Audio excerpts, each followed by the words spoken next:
Good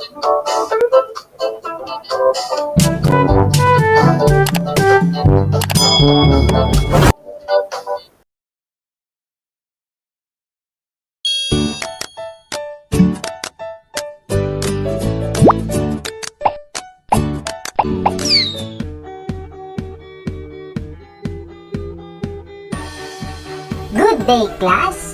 This is our English subject. We are on the 5th week of the 4th quarter, and our learning objective for today is Restate facts from informational text. Before we proceed to our new lesson, let us review our past lesson. With a direction, identify the different kinds of graph. The first picture is an example of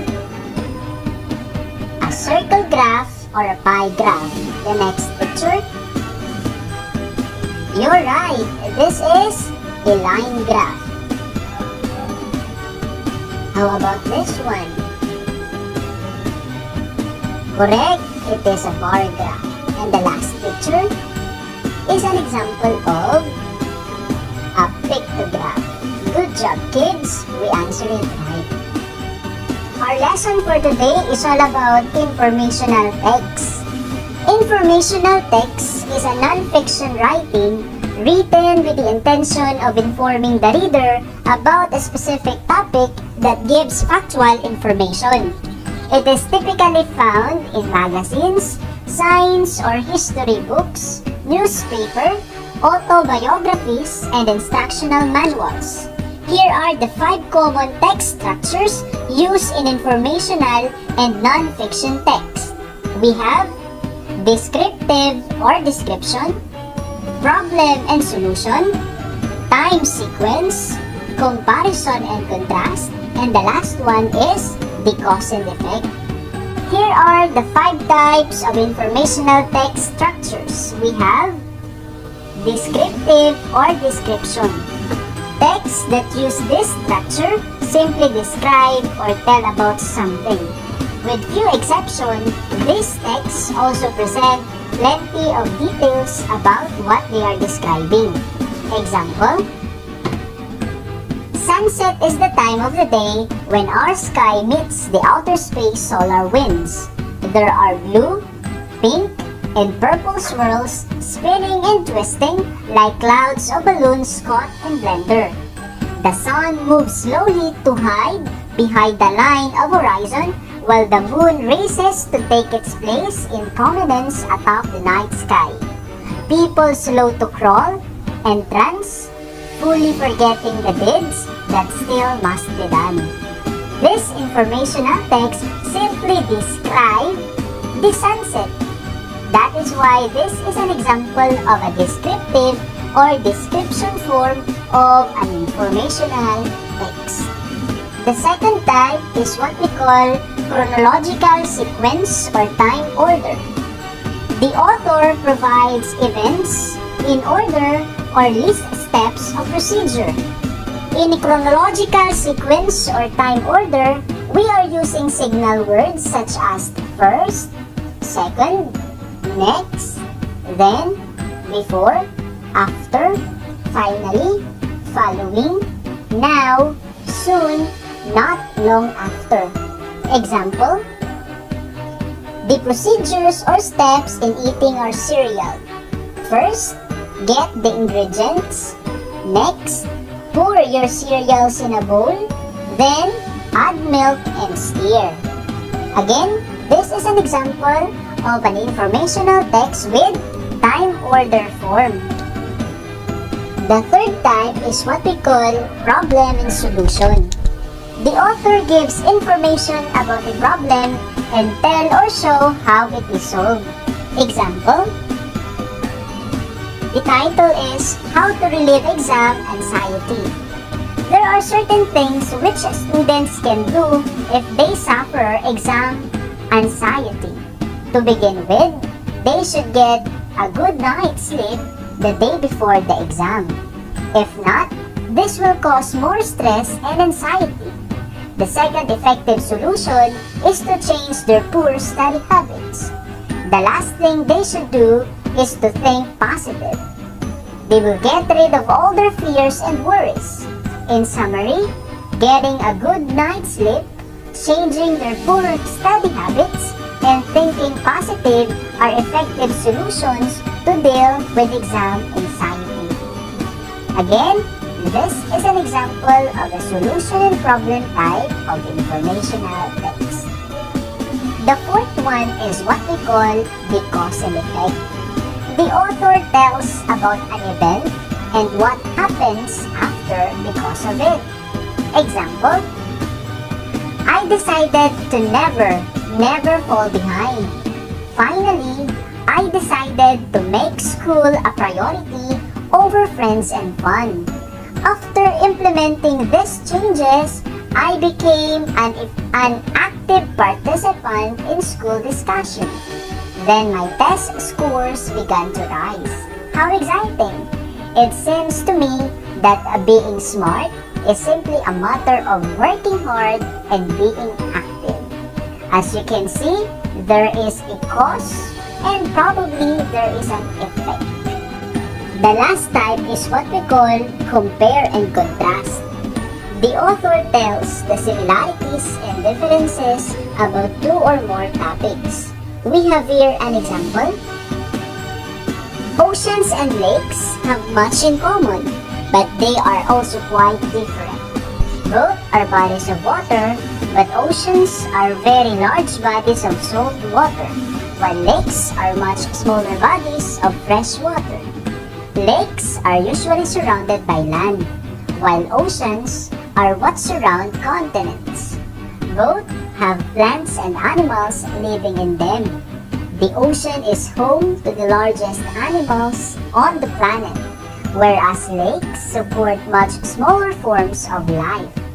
When it is time for a vacation, both will make a great place to visit and enjoy. In this example, there is a comparison and contrast between the oceans and the lakes. For our first activity, we have here a direction.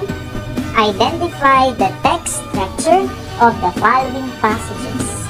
The choices could be problem solution, compare and contrast, cause and effect, sequence, and description. In this activity, you are going to choose your door of questions. We have here door number 1, door number 2, 3, 4, and 5. Let us try to open door number 1. And we have here our question. Question number 1. More and more children in the neighborhood were becoming sick of respiratory diseases, so the barangay officials planned out some action. The entry of vehicles was limited, so the fumes exhausted would be lessened. Since smoking cigarettes harms the health of children, smokers and families were advised not to.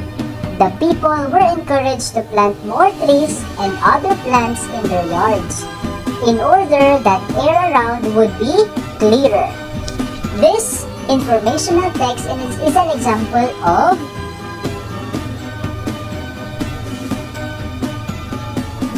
good job. This is an example of a problem and solution type of informational text. Good job, kids. Again, let us choose your door of question. Let us open door number 4. We have here the question.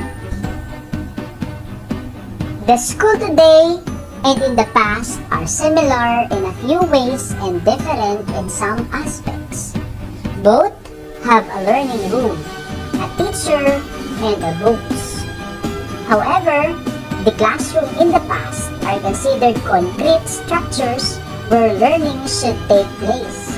On the other hand, the classrooms today utilize technology like LCD projectors, laptops, and other gadgets.